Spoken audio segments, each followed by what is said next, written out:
সুপ্রিয় দর্শকবৃন্দ, আসসালামু আলাইকুম। আমি ডক্টর মোহাম্মদ মুসা খান। আজকে আলোচনা করব ইউরিন ইনফেকশন হওয়ার কারণ কি বা কী কী কারণে প্রস্রাবের ইনফেকশন হয়ে থাকে এবং খুব সহজে এ থেকে কিভাবে আমরা পরিত্রাণ পেতে পারি তা নিয়ে ইনশাল্লাহ বিস্তারিত আলোচনা করব। দর্শক, এই ইউরিন ইনফেকশন বা প্রস্রাবের ইনফেকশন হওয়ার পিছনে কিছু কারণ দায়ী রয়েছে। তন্মধ্যে প্রধান যে কারণ এটা হচ্ছে ব্যাকটেরিয়া সংক্রমণ। বিশেষ করে কোলিনাম নামক এক ধরনের ব্যাকটেরিয়া দ্বারা এই প্রস্রাবের ইনফেকশন বেশি হয়ে থাকে। এছাড়া যারা পরিমাণের তুলনায় খুব কম পানি পান করে, বিশেষ করে 2 লিটারের কম পানি পান করে, তাদের এই সমস্যা বেশি হয়ে থাকে।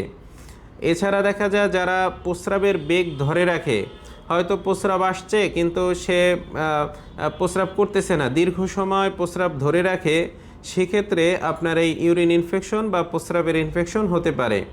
বিশেষ করে মহিলাদের এই বদভ্যাসটা বেশি রয়েছে। আবার দেখা যায় শহর অঞ্চলে আসলে পুরুষ কিংবা মহিলা উভয়েরই ওইভাবে পাবলিক টয়লেট বা টয়লেট ব্যবহারের সুযোগ হয় না। দেখা যায় বাসে রয়েছে বা এমন স্থানে যেখানে ওইভাবে পরিবেশ নাই প্রস্রাব করার, তো সেক্ষেত্রে অনেক সময় এই অবহেলা হোক অথবা কারণে হোক প্রস্রাব করা হয় না। এবং লং টাইম, দীর্ঘদিন যদি এইভাবে চলতে থাকে, সেক্ষেত্রে আপনার পরবর্তীতে এই ইউরিন ইনফেকশন বা প্রস্রাবের ইনফেকশন হতে পারে।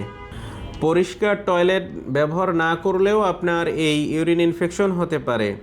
এছাড়া যদি পরিষ্কার পরিচ্ছন্ন না থাকা হয়, সেক্ষেত্রে আপনার ইউরিনারি ট্র্যাকের যে অঙ্গগুলো রয়েছে এগুলো সংক্রমিত হওয়ার পরবর্তীতে আপনার ইউরিন ইনফেকশন হয়ে যেতে পারে।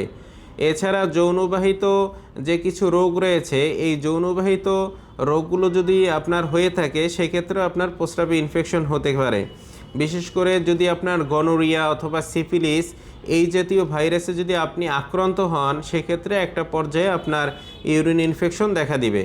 এছাড়া যদি আপনার পোস্টেট এনলার্জ বা পোস্টেট কেন্দ্রিক কোনো সমস্যা হয়ে যায়, সেক্ষেত্রেও আপনার ইউরিন ইনফেকশন বা প্রস্রাবের ইনফেকশন হতে পারে। তো দর্শক, এটা একটা বিরক্তিকর একটা অবস্থা। আপনার প্রস্রাবের ইনফেকশন হলে দেখা যায় ঘন ঘন প্রস্রাব ক্লিয়ার হতে চায় না, প্রস্রাব ফোটা ফোটা পড়ে, প্রস্রাব বেজে থাকে। দেখা যায় অনেক প্রস্রাব আসছে কিন্তু আপনি করতে গেলেন, দেখা অল্প প্রস্রাব আসে, অর্থাৎ ব্লাডারে আপনার প্রস্রাবটা জমে থাকে। আবার কারো প্রস্রাবে জ্বালা পোড়া করে, ব্যথা করে, প্রস্রাবের রং হলুদ হয়ে যায়, বিভিন্ন ধরনের প্রস্রাব কেন্দ্রিক সমস্যা হয়ে যায়। তো এই সমস্যাগুলোর স্থায়ী চিকিৎসা রয়েছে হোমিওপ্যাথিতে। কিছুদিন ওষুধ খেলে হোমিও চিকিৎসার মাধ্যমে এই ইউরিন ইনফেকশন বা প্রস্রাবের ইনফেকশন পুরোপুরি সেরে যায়। সেক্ষেত্রে 2-3 মাস সর্বোচ্চ সময় লাগতে পারে। আমাদের কাছে অসংখ্য রোগী রয়েছে যারা এখন প্রস্রাবের এই সমস্যা ছিল এবং আমাদের থেকে ওষুধ খাওয়ার পরে তারা এখন পুরোপুরি সুস্থ।